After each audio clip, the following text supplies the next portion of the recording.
kay Phyllis. Grabe guys. Natuwa. Ang sarap sa feeling ko na yung tao talaga na hindi pumunta dito para manghingi ng isda. Walang hiningi. As in, pumunta dito para maghanap buhay, para bintahan po ako ng saging. Kaya super na visit ko po talaga ang important tayo. Sana malaki-laki po ang benta niya sa isda para sabi niya pambili lang ng fulfill. Sa panahon ngayon talaga, kailangan mo talaga magsipag, magkayod. Ako po, marami talagang mga tao pumupunta sa akin. Kahit ano-ano na lang ang binibenta sa akin. Ako, bumibili po talaga ako. Dahil na-appreciate ko talaga yung mga taong naghahanap buhay. Iba kasi yung humihingi lang ng tulong at iba din yung kumakayod. Kaya sa mga ganyang tao, mas na-appreciate ko po kaysa yung mga tao, hingi lang ng hingi, paawa lang ng paawa.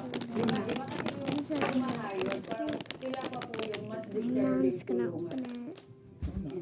Papahinugin lang to. Siguro mag-iwan lang ako dito ng isang bunch dito sa Bungson.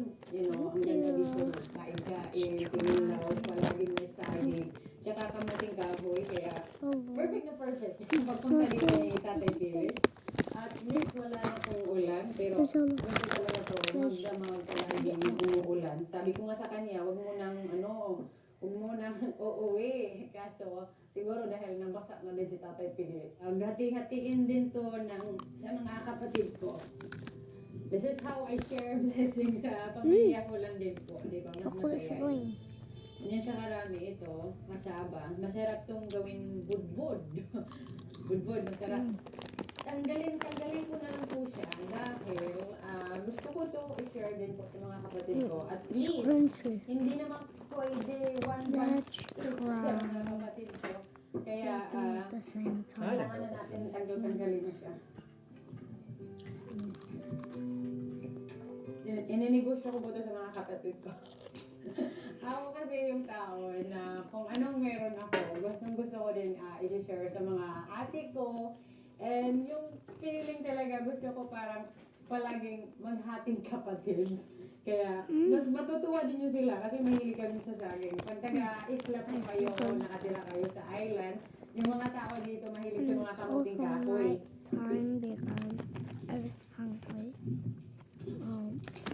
Napakamura lang kayo din po sa Phyllis, 200. I think normally around mga 250 or 300 ata dito. Depende sa size ng bunch ng banana.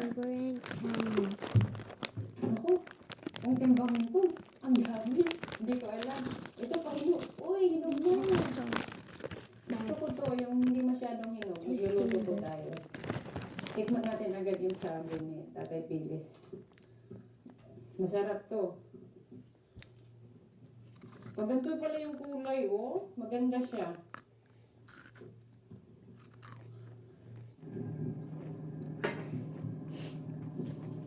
Pagkatingin mo.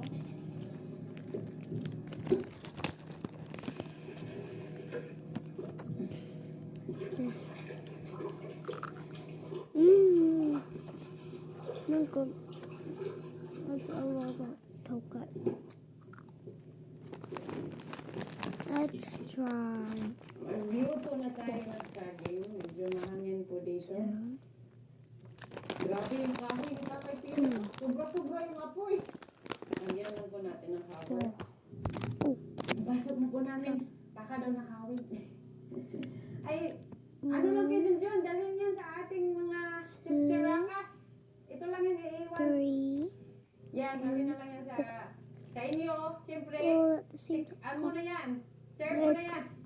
Hindi, dalhin po yan sa Chubby Bobby. Ito lang yung ano. Dalhin din yan. Magtira lang tayo Chubby dito Bobby. sa bungsod. Ito yung kasaba, iiwan natin yan saan.